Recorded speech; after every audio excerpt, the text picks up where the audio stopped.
Hello,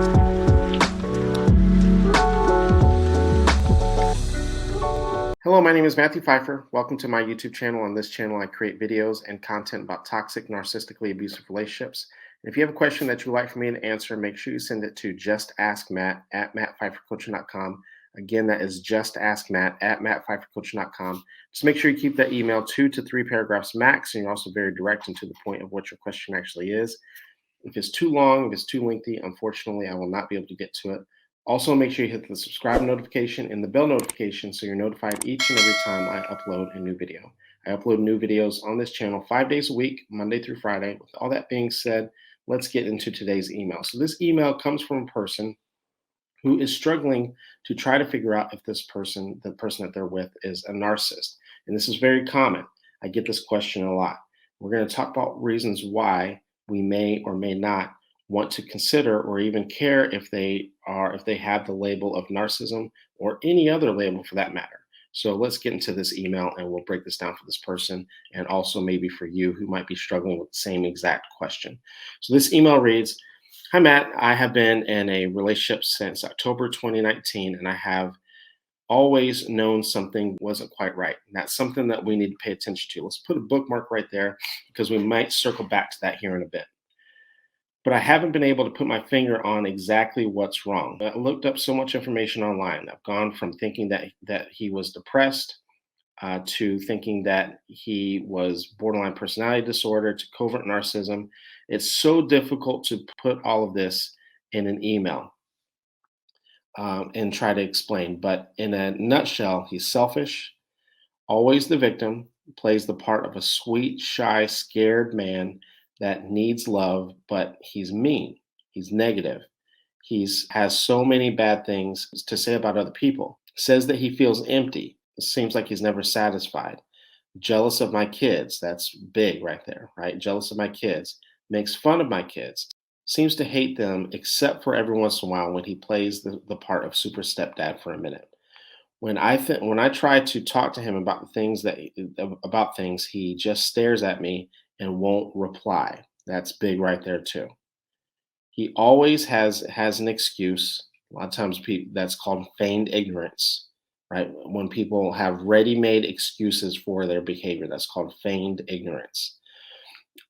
He says he cares. He apologizes for never helping and says I deserve better, but he never tries to change anything or be better.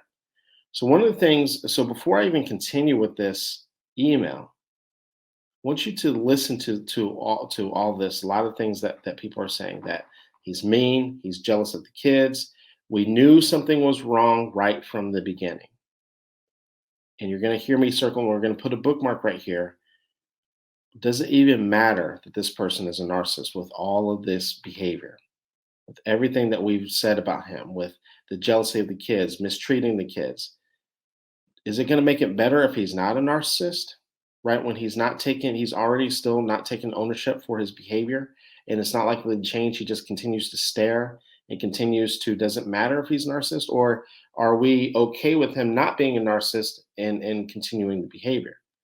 Because this type of behavior is still very damaging. Let's get back into this email.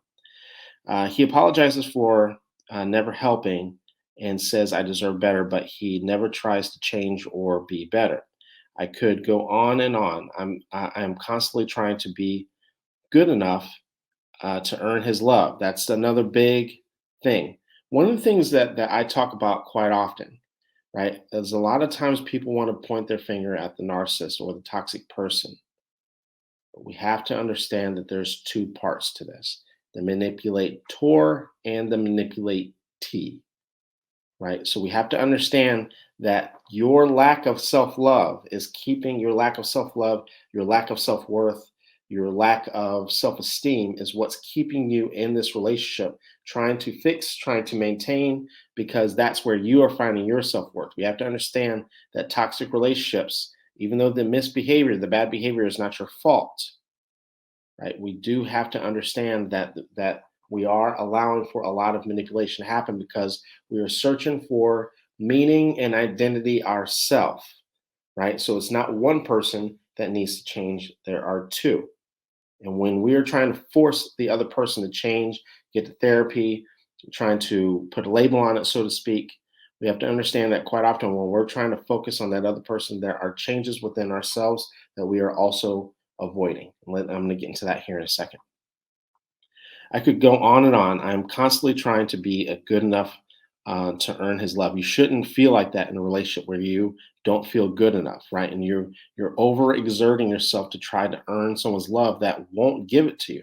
He's pretty much already said that to you, right? Through his behavior. And what happens is that what your behavior is actually enabling his behavior. And now we have this, what we call the narcissistic codependent dance. But I feel so alone, right? And that's another issue. You don't want to feel alone, right? And that's likely the reason why you're afraid of making a step, even though you actually already know this. You've actually already outlined what type of person or what type of individual this person is. And now we're starting to get into your own personal fears of the reason why you don't necessarily want to do something. So lonely. I want to connect, but I can't seem to get him to open up. He's not going to. Right. One of the things that we have to understand about people who, so a lot of the things that you assume, you're kind of questioning whether he is covert narcissist, borderline personality disorder, narcissism, right? Or we can even throw avoidant in there, or avoidant attachment style. Even that's not even on the it's not on the same spectrum or anything like that. We have to understand that you're trying to force someone to open up that doesn't want to, and if he's narcissistic, right, then he's not going to. This is a way. Why would he? Think about this for a second. Why would he open up when him staying closed makes you do everything that he wants? Think about that. This is where we have to begin to understand that the other side of narcissism, the codependent, right? We're already doing everything that the narcissist wants, right? You mentioned that you're overexerting yourself, right? You're participating, and this is what they want. They're controlling by not participating, and you're overexerting yourself trying to pull more love out of them, but they're getting everything that they want, right? So why would he open up, right? Let's get back into this. Leaving seems impossible, but I don't understand why. It's a trauma bond. That's the reason why it seems impossible to leave. Um, Leaving seems impossible, but I don't know why. Where did I lose it? Why do I want to stay with the person that hurts me? The reason why you want to stay with the person that hurts you is because you're avoiding change and you're avoiding healing yourself. You mentioned already that you're afraid of being alone, right? You're probably afraid of rejection, of abandonment. You're afraid of what he's going to say. You're probably avoiding conflict, right? Those would be the reasons why you're staying and why you're avoiding a lot of the changes that are necessary with a breakup, even though you know this isn't acceptable behavior. If I want to be loved, why do I stay with this person that has proved to me time and time again that he won't? We have to get to a point where you begin to love yourself, but you're not going to be able to do it in this type of relationship. Do I actually believe that there's hope? If you continue to believe, here's something that people don't talk about when it comes to trauma bonds, right? That the false hope that you have in that person possibly changing is what actually gets you to stay longer. The false hope strengthens the trauma bond. It makes it tighter. It makes it more difficult. Right. So do I actually believe that there's hope? We actually need to go into the opposite direction in this type of relationship. We actually need to obliterate the hope. The false hope is what's keeping you locked in. I can't understand how someone could be so broken to the point that they can't love. This is also another problem, right? You're so fixated on him being broken and your self-worth, you think that your self-worth and you think that it is your duty to fix him, right? And that's a very strong codependent trait. A lot of times people do that. They focus on the broken, they focus on the broken little boy, on the broken little girl, and they think it's their job to fix and repair, and it is not. It's his responsibility. I feel sorry for him and hate him at the same time. Anyway, I'm rambling. Just had a bad night. He shoved me. We should have been done right there. He shoved me because I said he was feeling sorry for himself. I told him to leave, but then I panicked and wanted him to come back. This is problematic, right? This is very problematic. This is a very, very strong trauma bond that we're talking about here. I panicked and wanted him to come back because I was so alone. I'm confused and hurt and scared, and I don't know what to do. I guess my question is, how do I know if he's a narcissist or if I can help him? You can't help him, or if there's hope. You can't help him. You have to understand, right? In this situation, I'm hearing a lot, some very strong codependent tendencies within yourself. This is extremely toxic, especially now that it's getting physical, right? And we have to understand one of the things that I don't know if you heard it as I was reading your email back. You're sitting here looking for love, but we can't even look past the fact that he mistreats your children, right? So at what cost? Right? At what cost are we talking about trying to repair a relationship that he has made clear that he's not going to put work into?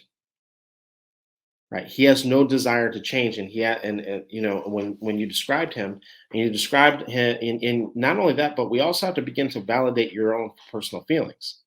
You said you knew that there was an issue right from the beginning, and when we begin to think about all of the ramifications of what it would be like to stay with this person, it's more likely that the next two and a half, 3 years are going to be like the last 2.5, 3 years, right? You said you're with this person since 2019, right? I'm not sure if my math adds up, but you see where I'm going with this, right? We have to now begin to accept this person for who this person actually is. And you described him. He's mean, right? He mistreats the kids. That he's not only does he mistreat the kids, he's jealous of the kids. You know, so are we going to stay with this person because you need validation and you need love and you don't like feeling lonely because of your own personal loneliness, but we're willing to allow for him to continue to mistreat the kids and to be jealous? We have to, at some point in time, begin to accept things as they are, right? Accept life on life's terms, begin practicing radical acceptance, right? And understanding that it's not just him. One of the things that you mentioned, and for those of you who are in toxic relationships, this is something that happens quite often. We're so focused on that other person's brokenness that we're not even focused, we're not even realize that we're broken ourselves through this process too. There's not one person in this relationship that needs healing. There are two. And that includes you.